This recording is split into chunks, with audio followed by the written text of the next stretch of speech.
Ramp walk কৰিব লগা হ'ল অসমৰ এখন মহাবিদ্যালয়ৰ এগৰাকী সহকাৰী অধ্যাপকে। হয়, ঠিকেই শুনিছে, এনেকুৱা এক আমোদজনক ঘটনাই ঘটিল বঙাইগাঁও জিলাৰ মানিকপুৰ আঞ্চলিক মহাবিদ্যালয়ত।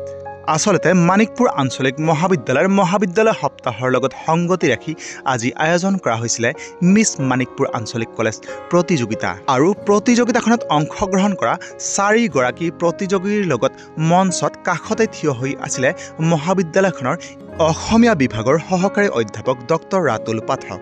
আৰু তেনেকুৱাতে বিচাৰকৰ আসনত থকা ডক্টৰ ৰাতুল পাঠকৰ কেইবাগৰাকীও সহকৰ্মীয়ে কৌতুকপূৰ্ণ ভাৱেৰে ডক্টৰ পাঠকক প্ৰশ্ন কৰিলে, আপুনিও ৰেম্প ৱাক কৰিব আহিছে নেকি? আৰু খুব বুদ্ধিদীপ্তভাৱেই ডক্টৰ ৰাতুল পাঠকে উত্তৰ দিগল তেখেতৰ সহকৰ্মী কেইগৰাকীৰ প্ৰশ্নৰ আৰু লগতে উপস্থিত ছাত্ৰ ছাত্ৰী তথা সহকৰ্মীসকলক কৰি দেখুৱালে তেখেতৰ ৰেম্প ৱাকো। মহাবিদ্যালয়খনৰ সকলোৰে মাজত জনপ্ৰিয় তথা সৰ্বৰহী অধ্যাপক ডক্টৰ ৰাতুল পাঠকৰ উক্ত ধেমেলীয়া ৰেম্প ৱাকে উপস্থিত সহকৰ্মীসকলৰ লগতে মহাবিদ্যালয়খনৰ ছাত্ৰ ছাত্ৰীসকলক যোগালে এক বিশেষ আমোদ। আপনি জয়েন কৰিছে নেকি? লগতে আছে যে আপুনি অকমান ৰেম্প ৱাক কৰি দিব। আপোনাক এটা বিশেষ পুৰস্কাৰ দিম জাজৰ ফালৰ পৰা। বিশেষ পুৰস্কাৰ ন? আচলতে পুৰস্কাৰটো মই বিশেষভাৱে পাম, এইকাৰণে পাম এই প্ৰতিযোগিতাখন হোৱা কথা নাছিল আৰু এওঁলোকে একমাত্ৰ অমৃতাই এই প্ৰতিযোগিতাখনত জইন কৰিম বুলি আহিছিল। আমাৰ গুণজিৎ মজুমদাৰ মহাশয়ে ঘোষণা দি আছিল, কিন্তু কাৰো সাহস হোৱা নাই। কেইবাগৰাকীও ধুনীয়াকৈ ছাত্ৰী সাজি কাচি আহিছিল। মই প্ৰথম কলেজত সোমাওঁতে এওঁ বাৰান্দাত থিয় হৈ আছিল। মই দেখা পাইছিলোঁ যে এওঁ ধুনীয়াকৈ সাজি কাচি আছে, গতিকে মই তেওঁক মাতি লৈ আহিলোঁ যে আহোম ৰমণীৰ, তাই নাজানে ড্ৰেছযোৰা কি পিন্ধিছে নাজানে, গতিকে তাই সাজপাৰযোৰা, আজি তাই এটাই কথা ঠিক যে অন্ততঃ সাজপাৰ কেইযোৰাৰ এই নামটো তেওঁ জানিছে। এই প্ৰতিযোগিতাটোৰ গুৰুত্বটো এইটো, ফাৰু কি, ফাচিত কি, ফাৰিন কি, এই গোটেইবিলাক বা চোলাটো সম্পৰ্কে, গামখাৰু সম্পৰ্কে এই কথাখিনি তাই অলপ আজি অন্ততঃ জানিছে। প্ৰতিযোগিতাৰ গুৰুত্বটো এইটো।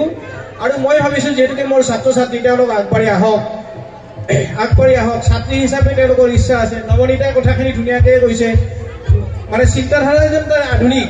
আমি যদি সেই প্ৰতিভাখিনি উলিয়াই দিব পাৰোঁ তেতিয়াহ'লে নিশ্চয় আমাৰ কাৰণে মংগলজনক কথা। সেইকাৰণে মই আচলতে গুৰুত্বটো দিছিলোঁ। আৰু মোৰ এইখন হৈছে মিচিং সম্প্ৰদায়ৰ এখন মানে আৰ্নাই টাইপ, বড়োসকলে আৰ্নাই বুলি কয়, মিচিং মানে গানাই। আপুনি ইমানখিনি কৰাৰ কাৰণে ধন্যবাদ, কিন্তু আপুনি ৰেম্প ৱাক এটা দেখুৱাই দিলে আমি আচলতে এই ৰেম্পত সেই কৰাৰ অভ্যাস মোৰ নাই। নাই মই পিছে নহয়, আপোনালোকে সেই চাই নহয়, মানে কথাটো কৈছোঁ, মোৰ ছাত্ৰী হাতত ধৰি লৈ আহে নহয় একেবাৰে, আপোনালোকে দেখিছে বোধ কৰোঁ। মই আচলতে সেইটোহে কৰি ভাবিছোঁ, আচলতে এওঁলোকক উৎসাহিত কৰি মই লৈ আহিব খুজিছিলোঁ। সেইকাৰণেই আচলতে মই তেওঁলোকক এই বস্তুটো মানে দিব খুজিছিলোঁ। আৰু তেওঁলোকক মই, আপোনালোকে যেতিয়া কৈছে তেওঁলোকক মই কথাটো কৈ আছোঁ, ইণ্ডিকেশ্যন দি আছিলোঁ যে অলপ এইফালে যোৱা, নহয় জানো? হাঁহিটো এই যে ৰম, আমি ৰোৱাৰ লগে লগে হাঁহিটো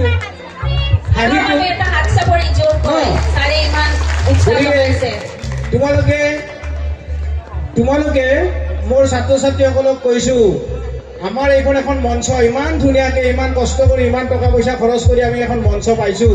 এই মঞ্চখনত উঠাৰ সৌভাগ্য সকলোৰে নহয়, তাৰ কাৰণে প্ৰতিভা লাগে। এওঁলোকৰ প্ৰতিভা আছে কাৰণে আচলতে প্ৰাইজটো ডাঙৰ কথা নহয়। প্ৰতিযোগিতাত কি প্ৰাইজ পাইছোঁ, আমিও বহুত প্ৰাইজ পোৱা নাই, কিন্তু মই বহুত কেইগৰাকীকে মাতিলোঁ, কোনেও বেছি আহিব খোজা নাই, কিন্তু এই 4 গৰাকী যে আহিছে এওঁলোকৰ নিশ্চয় ভিতৰত প্ৰতিভা আছে আৰু সেই প্ৰতিভাখিনিক আমি আগবঢ়াই লৈ যোৱাটো আমাৰ শিক্ষক হিচাপে কৰ্তব্য বুলি মই ভাবিয়েই এওঁলোকক আগবঢ়াই লৈ আহিছোঁ। ধন্যবাদ।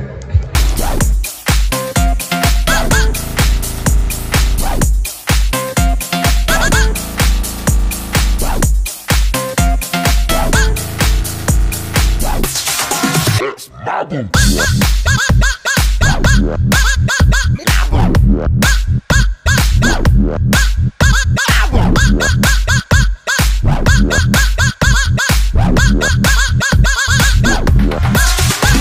News